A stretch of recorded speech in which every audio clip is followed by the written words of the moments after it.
You're now listening to the Engage the Rockies podcast, your go-to podcast for local and state issues concerning Colorado.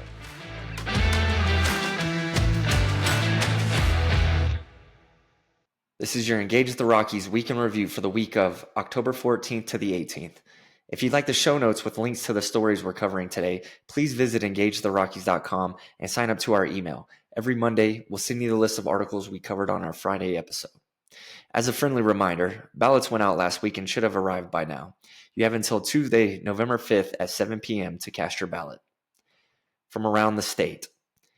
With open enrollment for health insurance set to begin in 2 weeks, Colorado's Division of Insurance has finalized rates for premiums in the individual and small group markets.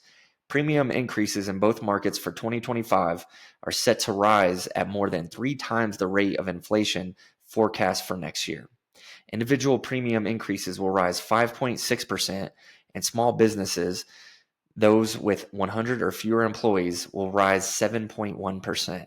For Coloradans who choose a plan outside of the Colorado option, the state-mandated health insurance plan premiums will average 6.1% higher in 2025 for individuals and, at the same increase, 7.1% for small businesses.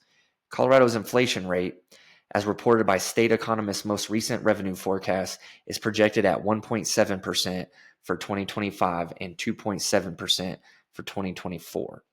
The premium increases were buried in an announcement Thursday from the Insurance Division and the Governor's Office, which touted how much Coloradans would save because of the state's reinsurance program. Moving on. If you're a Colorado taxpayer who loves a tax rate reduction and Tabor refunds, we've got good news for you. You're getting both in 2025. In a report published late last month, the Colorado Office of the State Auditor reported that the state saw an excess revenue of approximately $1.4 billion in fiscal year 2024, which, when combined with what was left over from the prior year, amounted to a total of $1.7 billion in excess revenue, enough to trigger all 3 of the refunding mechanisms under Tabor. Tabor, or the Taxpayers' Bill of Rights, was approved by voters in 1992 and put caps on the amount of tax revenue the state can keep year to year. If there's excess revenue in any given fiscal year, by law, the state government requires those excess funds to be refunded to taxpayers. Per the forecast from the Colorado Legislative Council, single filers will get an average of $326, while joint filers will get an average of $652 for tax year 2024. Moving on. The pros and cons of Proposition 131, which asks voters to completely upend Colorado's election system through ranked choice voting system, will be debated in a special event at the University of Denver on October 24th. Hosted by DU, Colorado Politics, and the Denver Gazette, the debate will feature Kent Thiry and Nick Trio of Unite America, the proponents pushing to get the measure on the November ballot. Jason Lupo, founder of First Choice Counts, and Candace Strussream of the Truth and Liberty Coalition will argue against Proposition 131. Through Proposition 131, voters will decide on ranked choice voting, also called an instant runoff, where candidates are selected by order of preference. If a candidate receives 50% of first preference votes, they win the race. If no candidate gets enough votes for the 50% threshold, the candidate with the fewest votes is eliminated in a mathematical process until one candidate has enough votes. Proposition 131 would apply to Colorado's congressional races, governor, attorney general, secretary of state, treasurer, state board of education, state board of regents, and state legislative contests. It would not apply to presidential or municipal races, such as county commissioners and district attorneys. Moving on. Colorado Taurus Mine was inspected and declared safe 6 weeks before an elevator malfunction killed a tour guide and stranded 23 people underground last week. The Colorado Division of Reclamation, Mining, and Safety sent a cease and desist letter to Molly Kathleen Taurus Mine near Cripple Creek on Wednesday, ordering its owner to halt tours and restrict all public access to the mine, with the exception of law enforcement and other agencies investigating the fatal incident. A message posted on Molly Kathleen's website after the incident said the gold mine, quote, will be closed until further notice, end quote. The mine, which isn't open year-round, was scheduled to end tours a few days after the October 10th incident. The Teller County Sheriff's Office Sheriff's Department is investigating the incident with federal inspectors from the U.S. Occupational and Safety Health Administration. The state will also continue to evaluate the mine to see if it is in compliance with state regulations, the Division of Reclamation, Mining, and Safety said. In local El Paso County news, the Colorado Springs Police Department arrested 3 individuals for their involvement in a drive-by shooting that injured a man caught in the crossfire, according to an arrest affidavit obtained by the Gazette. On the evening of September 2nd, officers responded to the 2100 block of Delta Drive on the city's southeast side after Ricardo Maldonado was shot while in his car. Maldonado was not involved in the shooting and was struck in the shoulder by a bullet while driving past 2 groups shooting at each other. Last week, the police department issued warrants for Joseph Ortiz, Christopher Wiggins, and an individual whose name was redacted from the affidavit on suspicion of attempted first-degree murder and several other charges.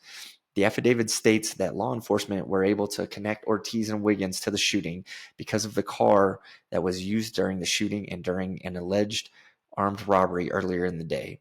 Police say that on the day of the drive-by shooting, Wiggins, along with others, robbed a man at a motel on South Nevada Avenue and fled in a Lexus. Approximately 5 hours later, that car was spotted at the scene of the shootout. Through the car, police were able to arrest Wiggins on robbery charges and obtained a warrant to access data on his phone. The affidavit lists text conversations between Wiggins and Ortiz that police allege identify the pair as having been in the car during the shooting, including messages about clearing shell casings out of the vehicle and Google searches for where to repair car windows. Wiggins and Ortiz made their first appearances in court on Wednesday and will return on October 23rd for filing of charges from the district attorney's office. Both were arrested on suspicion of 2 counts of attempted first-degree murder and 2 counts of first-degree assault. Wiggins and Ortiz are in custody at the El Paso County Jail on a $100,000 bond and a $50,000 bond, respectively. And lastly, a data management company is considering Colorado for its expansion plans, which could mean dozens of new high-paying jobs in El Paso County. The Colorado Economic Development Commission on Thursday approved up to $573,184 in performance-based job growth incentive tax credits over an 8-year period for Project Pancake, identified as a, quote, a leading data management company, end quote. A company's identification is kept under wraps in such cases to preserve its proprietary information. The company is evaluating expansion opportunities at one of its current office locations in either Colorado or Indiana, the EDC said. It has 2 locations in Colorado, including one in El Paso County, but it's not certain which one of those locations it is considering. If it chooses El Paso County, it expects to create 50 jobs at an average annual wage of $159,257. That's 251% of the average annual wage in the county. The jobs would include business development, customer care, and software engineers. The company has 212 employees, including 27 in Colorado, according to the EDC. Those are your top stories for the week of October 14th to the 18th. Please tune in each Friday for your weekend review from Engage the Rockies. Please continue to like, share, and subscribe for more great content. If you'd like the full articles from the stories we read today, sign up to our email list at engagetherockies.com and we'll send you our show notes each week. Thank you. Thank you for listening to the Engage the Rockies podcast, your go-to podcast for local and state issues concerning Colorado.